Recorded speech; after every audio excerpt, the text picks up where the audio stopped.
I'm talking about, for the last few months, I've been talking about understanding true worship. I didn't say about prayer, I said about worship. Prayer is much different from worship. Though people may say it are more alike, but worship is more higher than prayers. And I said, worship is in three categories to be complete and be called worship. One, you must have a priest, you must have an altar, and you must have a sacrifice, and that gives the complete worship. That's why the Bible says when the children of Israel came out of Egypt in Exodus chapter number 40, and the Bible says, and God talked to Moses and said, Moses, set in the high place, prepare a place whereby I will be able to meet you and talk to you. And we have lost the value of the altar. We talk about it, but we don't know the value. We don't know the function. We don't know the specification. We don't know what are the requirements of the altar. Because an altar without a priest is a dead altar. An altar without a sacrifice is not an altar. An altar without a sacrifice, without a priest is a priest without an altar is not a priest that is functional. Praise the Lord. You cannot be a functional priest. For example, men who are on the shrines, witch doctors, wizards, they have a shrine. So there is no a witch doctor who has no shrine. The same with the priest. You cannot be a priest that has no altar. And you cannot have an altar without a sacrifice. And you cannot have a sacrifice when you don't have a place to offer. So you must have a sacrifice. You must have an altar. And you must have a priest that who shall take a sacrifice from your hands, who shall stand and witness between divinity, because a priest represents a spiritual authority from above. Praise the Lord. And that's how we came up for the last few months talking about this word altar. We have not come out of it. We are talking about altar. We are talking about the priest. We are talking about sacrifice. And we are not tired. We cannot be tired until we get the real revelation. What does it mean? And I say, an altar is a place that is elevated above. A place for where religious sacrifices are offered. Praise the Lord. Or prayer. That matter. Every place that you set apart. But the Bible says, and God talked to Moses and said, Moses, because God could not speak to a man in an ordinary place, he told Moses, where you are standing, Moses, take off your shoes. Take off your shoes. Today, my brothers from the Muslim communities, they are taking off shoes. Every time they are going for a place of worship, they take off the shoes. Why? In the essence of it, they believe that the place they are going for worship is holy. Praise the Lord. So an altar is a place that is set apart. It's not an ordinary place. Amen? It's not an ordinary place. That's why any person who has an opportunity to stand in the altar, number one, he must be prepared, connected. Understand, how am I connected with you? Because an altar is a place where the channel of communication between humanity and divinity, they have a communication. Praise the Lord. When there's a humanity wants to have a communication with divinity, it must have an altar. It must have what? An altar. It is not anywhere, not every place. The Bible says in the book of Deuteronomy chapter number 12, God spoke to Moses. And he said, Moses, a place that have I chosen. Verse number 12, 13. It says that you shall offer your sacrifices in the place that I have chosen. A place I have set apart. In other words, an altar, a place I have set apart, is not in your place. Amen? So, an altar, number one, as I said, and I repeat my statement, one is a place of communication, where men can communicate with God, filling it with heavenly. You cannot have an access to the heavens when you have no proper place. That is an altar. An altar. An altar. An altar. Listen to this. Genesis chapter number 8. Listen to us. Verse number 20. Genesis number 8. Verse number 20. The Bible says, and Noah built an altar to the Lord. And there is sacrifice a burnt offering. The animal and the birds are approved for that purpose. Number one, you should understand that any time that you are giving a sacrifice to the altar, that a place that God has already chosen, one, every sacrifice must be approved by God. But as you say, otherwise, unless approved by God, it becomes redundant. It becomes backfire. It can backfire against your life without your knowledge. So every sacrifice, one, it must be approved. It must what? I said it must be what? Be approved. That's why anytime you walk in a witch doctor's den, you walk in a shrine, they give you specification. They say, bring me a bird, which is maybe yellow, maybe one-legged. Bring something, bring this, bring that. They have specifications. And they have things that always they choose on what exactly you want it to. Because in other words, you don't give in an altar anything. You don't give what? Anything. Anything. So even, I'm just talking about the local priests who are evil priests. Natural, local priests, natural. They're normal guys. They're normal guys. And that's why do you think the devil makes people not to have the value for the altar? Because they know the power behind the altar. Why do you think people, they don't value, they don't take it for, people take it for easy. They can invest in their businesses. They can invest in their professions. They can invest in their jobs and their families. But they devalue the altar. Anytime people can invest. Right now, children are going back to school.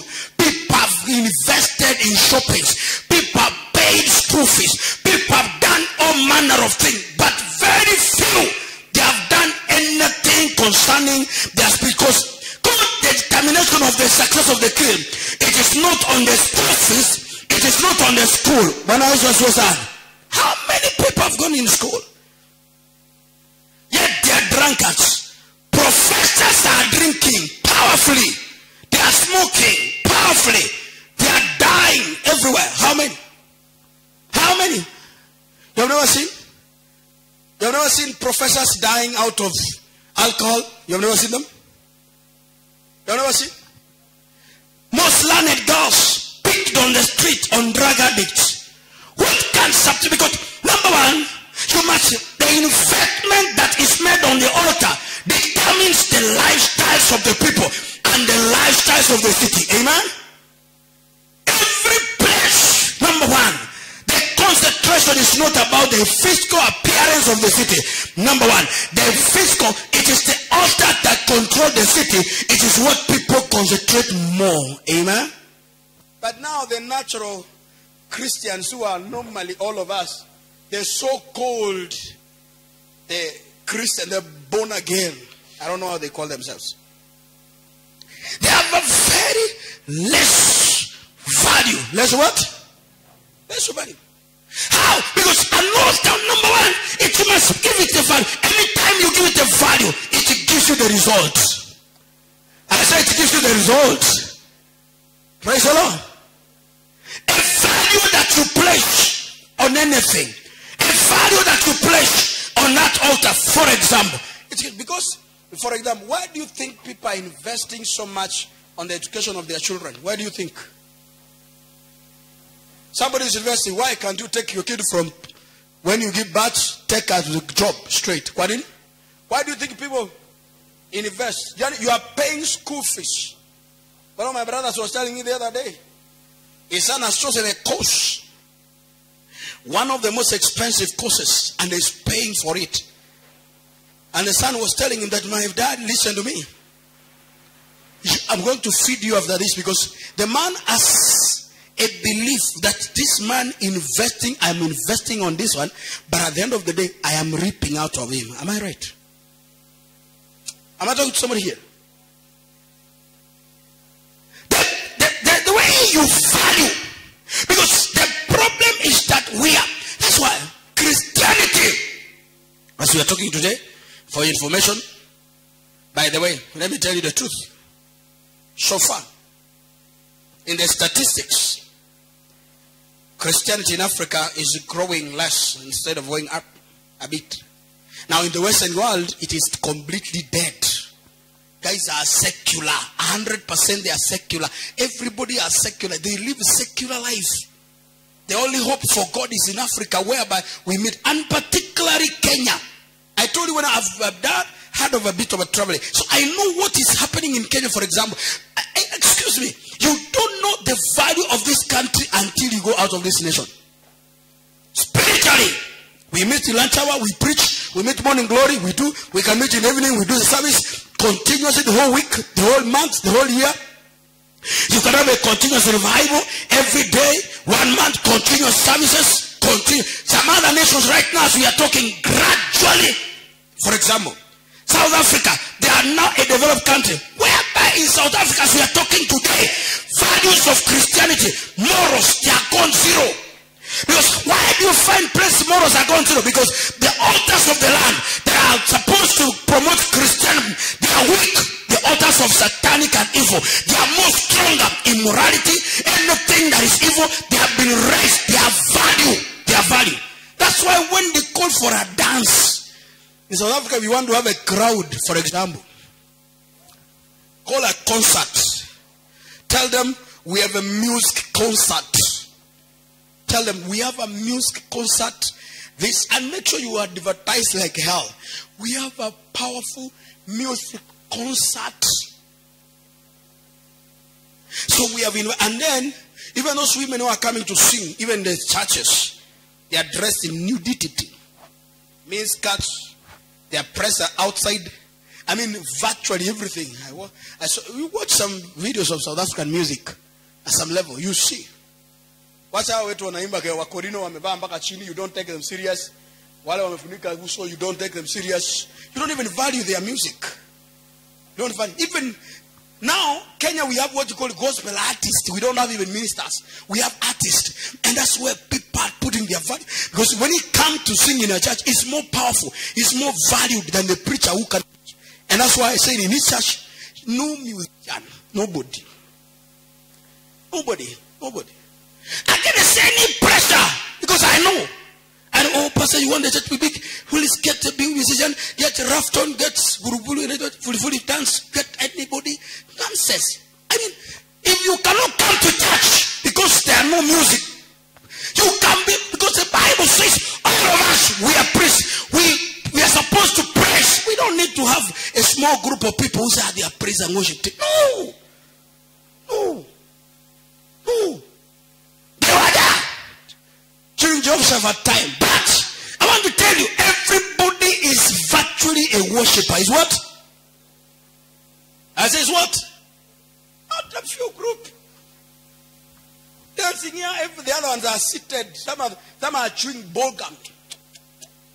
Like demons, like witches. You be like a witch. When people are dancing or people are praying, raising their hands to pray, God, I thank you. You are seated next year. You are looking at that person like a, if I find you, I'll slap you. By the way, not here. Because how can people pray and you look like, are you a witch? That's what happening. You are people. Thank you, God. I thank you. Around when you are caught baby, and I can't even.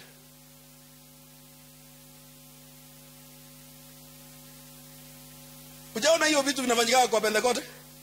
Alafu unaona ni kama unambo. Kuna wale wanakuja kwa church yani ndiye ameletwa bara kwanza. Chachi tu waomba hivi nonsense. Enda kwa wachawi. Kama waombi huko. Kazi unajua kazi yetu wanakwanga kanisa yenu. Do you have a church? Do you have a church? Do you have your own church? You have your own church. Kazi yetu awaomba hivi. Why? Because you are inspired by the devil and then you want to discard the one who's praying. Bwana asiwe sana. happened really. The Bible says when Anna, she was the woman, the Bible says she was a woman of sorrow spirit. She walks in the temple very early in the morning. She was in the morning glory. The woman was crying. She knew that my prayer must be answered from the altar. She came to the altar in the very early in the morning. Very early in the morning. I was talking to another brother yesterday. Nikamuuliza, kwa nini wanasema ati mimi naweza you stay at home and you are watching a TV ati nataka kuona TV on Sunday. Anytime you are allowed to be in the church and you are at home and you are watching TV, you are you are a witch. You are a fool. You are a fool. People when you have their TVs, big television in their house, bigger like this thing, anataka TV hapo, anaenda kuona Manchester kwa bar, mahali wakiwa wengi. Kwa nini?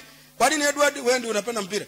Kwa nini mtu anaacha mpira kwa TV? Inaonesha kwake, hata inaonesha hiyo Manchester, where in your house you can sit comfortably, una remote umekaa kwa sofa set. You don't feel comfortable. Unataka kutafuta mahali watu why? Lakini ndio sema kanisa anaweza wabudu hata peke yake. Let me tell you, anybody who says he can worship alone atinaweza omba peke is a witch. It's a witch that do that and like fellowship. Do you know that? Mchawi ndiye apende ushirika. Bwana sio sana. Maana you will smoke that witch out of the congregation.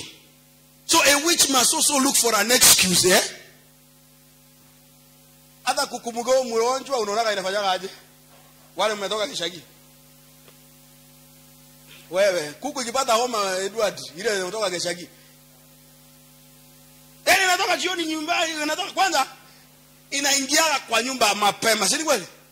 One of the signs ya kwamba kuku ni mgonjwa inaingia nyumbani.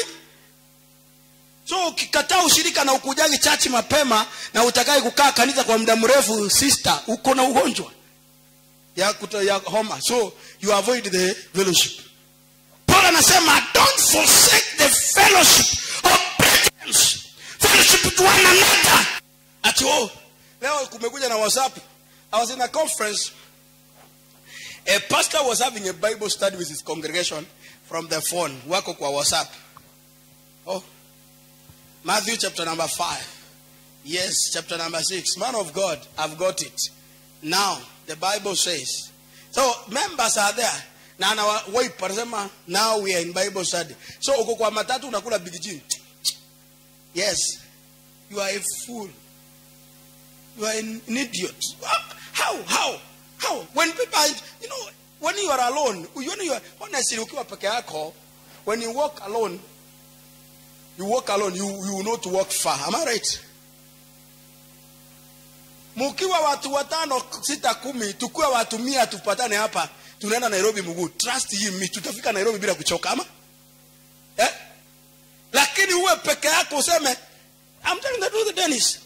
Any idiot you find that he doesn't want to join the rest of the fellowship is a witch. Mukiwa mnatembea wawili, mwe kutembea distance muda mrefu, mahali mbali sana mkiwa wawili. Tena mnakulaga story hata mchuwagi mnaenda Nyahururu. Ai sana. Na hapo unajua inatoka Maisaba by the way. Hebu nunua mahindi hapa. You continue mnunua mahindi, mnakula unga, mnasimama na mtu kwa barabara, mnasimama dakika 2 mnaongea. You don't know. But when you are alone, akiri imezi Nakuru pa. It's a witch who normally prepares his own plans. Bwana Yesu asifiwe. So the enemy has stolen the value of the altar. The value what? Your house is not an altar. It only can become an altar in your house, especially when you weep your family and say, we are praying. You are the priest of that party. But God has set apart a particular place where you fellowship to give a value of the place. Give number 1 value in terms of time. Time. You dedicate your time. You commit. Paul says in Romans chapter number 12, my brethren, I beseech you, give your bodies as a living sacrifice, holy and acceptable. In other words, give your body, walk, sit down, sit in a place, sit. 2008 is the last time I voted. I and my wife, by 4 o'clock, we were awake. When Mama Ngina could vote, ulizo nilikuwa na vote for what I don't know. I was bewitched. I regretted. What time? 4 o'clock. We never slept. Tulikuwa na mazoezi.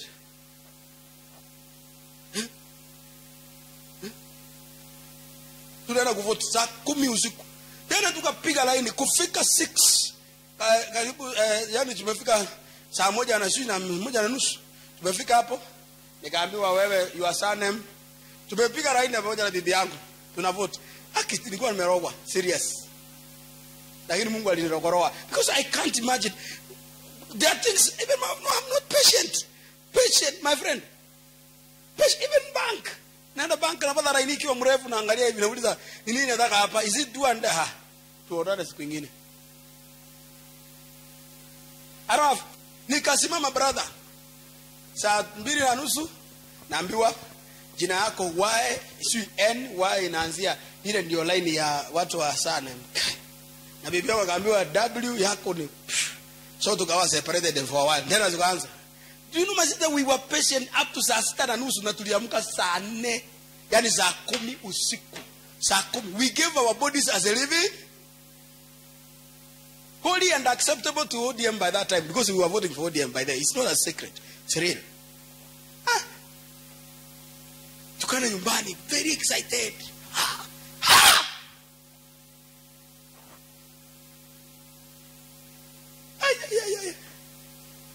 Even the prayer I was praying, it was very passionate. I was a confused fella. I don't know what I was doing seriously. And that was my last time I voted, honestly.